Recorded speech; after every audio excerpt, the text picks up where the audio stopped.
Hai, selamat datang di channel Kang Santai.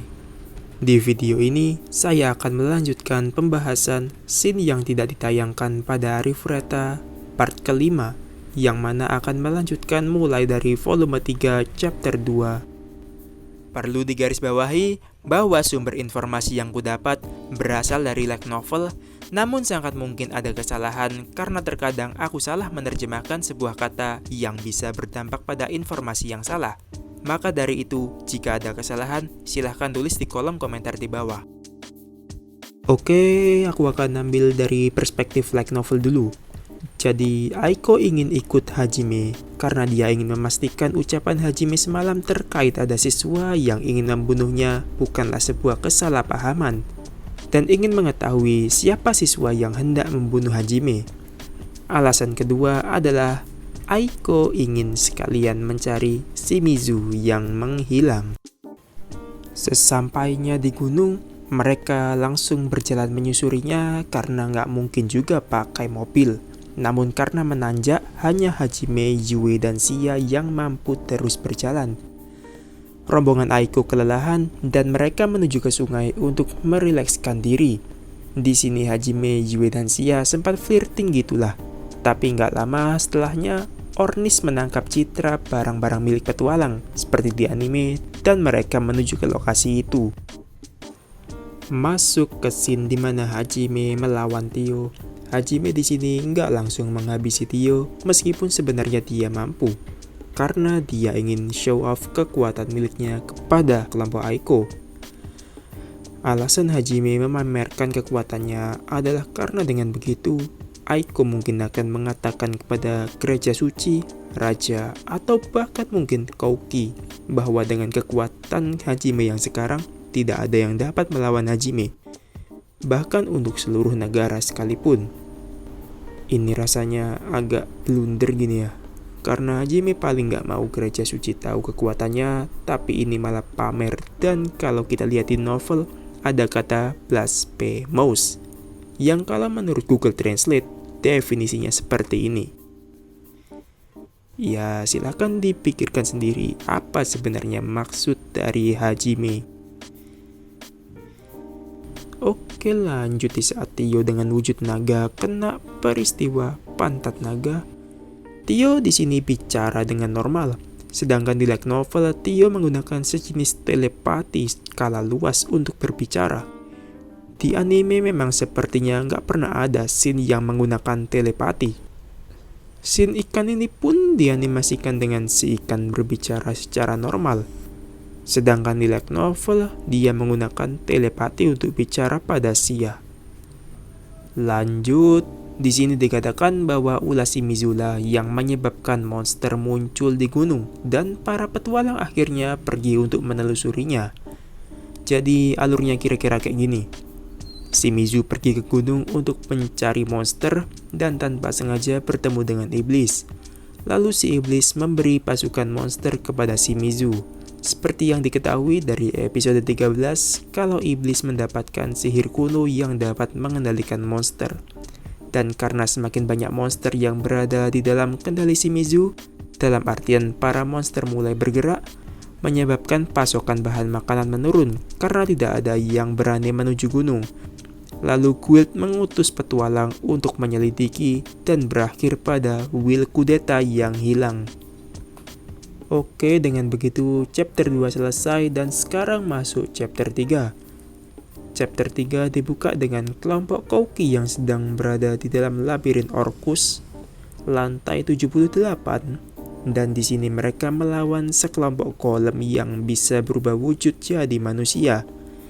Dalam contohnya di sini, golemnya berubah jadi teman-teman mereka. Masuk ke episode 10, Hajime masih berat hati untuk menolong kota Ur, dan Aiko membujuknya sama seperti di anime. Tapi di novel, hal ini terasa cukup sulit. Karena kita tahu prinsip Hajime sejak berada di dalam Abyss adalah ingin pulang ke Jepang dan siapapun yang menghalanginya adalah musuh. Dan menolong kota Ur artinya dia harus siap akan terbongkarnya kekuatannya kepada orang banyak. Ini yang sangat merepotkan karena jika sampai gereja suci tahu, dia tentu akan dianggap musuh oleh Ehid. Dan Hajime ingin menunda hal ini sebisanya, meskipun dia sebenarnya tahu kalau gereja suci cepat atau lambat akan mengetahui kekuatannya. Lalu mungkin ada yang bingung, kenapa di sini Hajime bertanya pada Aiko kalau dia akan selalu menjadi gurunya? Jawabannya adalah dengan Hajime melindungi Ur dan kekuatannya akan terbongkar, Hajime butuh Aiko untuk menjadi sekutunya. Karena dengan begitu, konfrontasi dengan gereja suci dapat diminimalisir. Karena Aiko dianggap sebagai Dewi Kesuburan, maka ucapannya memiliki bobot yang cukup tinggi, dan ini yang akan dimanfaatkan Hajime. Hal ini pula yang mendasarinya melakukan teriakan penyemangat atas nama Aiko sebelum membuka perang. Dengan teriakan itu, harapannya image Dewi Kesuburan Aiko dapat menyebar bahkan keluar Ur.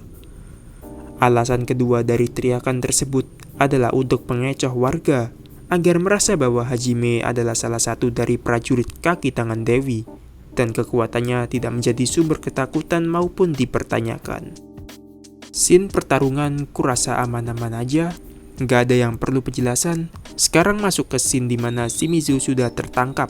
Di sini tiba-tiba ada Sia loncat menggapai Aiko, dan di saat yang bersamaan ada serangan yang datang entah dari mana. Ini bukan dari Hajime karena dia bahkan belum sempat menarik toner, tetapi Sia sudah loncat begitu saja. Ternyata ini adalah ulah orang ini, yang kemungkinan adalah iblis yang menjalin kontrak dengan Shimizu. Karena dia telah melihat kekuatan Hajime dan yakin bahwa Shimizu tidak akan mampu membunuh Aiko, iblis ini pun mengambil inisiatif untuk membunuh Aiko saat berada dalam genggaman Shimizu. Namun ada kesalahan yang dibuat olehnya, yaitu si iblis ini menargetkan kawanan Hajime juga dalam serangannya. Dan hal ini mengakibatkan Future Sight Sia aktif. Seperti yang kita tahu, Future Sight bisa tiba-tiba aktif jika Sia berada dalam bahaya yang mengancam nyawa. Sisanya saat Hajime pergi dari Ur menuju Furen, percakapan di mobil cuma percakapan sepele sambil flirting gitulah. Yang kesimpulan percakapannya sama seperti di anime. Dan di akhir chapter 3, Aiko akhirnya menyadari alasan utama Hajime membunuh Shimizu, yaitu demi mencegahnya agar tidak menyalahkan diri sendiri karena telah menjadi penyebab matinya Shimizu, dan bisa tetap menjadi guru bagi semua muridnya. Di sini yang menyadarkan Aiko adalah bapak-bapak penjaga ini. Ya, meskipun dia cuma memberi nasihat singkat sih, tapi Aiko akhirnya memahami maksud utama Hajime. Oh iya, Hajime nggak nolong Shimizu karena dia tahu dari ucapannya kalau Shimizu bakal berkhianat lagi setelah diselamatkan. Kalau di novel lebih kerasa sih, tapi ya udahlah, intinya sama. Lanjut ke epilog. Di volume 3 ada 2 epilog. Yang pertama membahas tentang iblis yang ada di dalam labirin Orcus, yang nantinya muncul di episode 12. Dan epilog kedua tentang Miu yang diculik. Oke, kurasa cukup untuk part 5. Terima kasih telah menonton. Mohon maaf jika ada kesalahan, dan sampai bertemu kembali.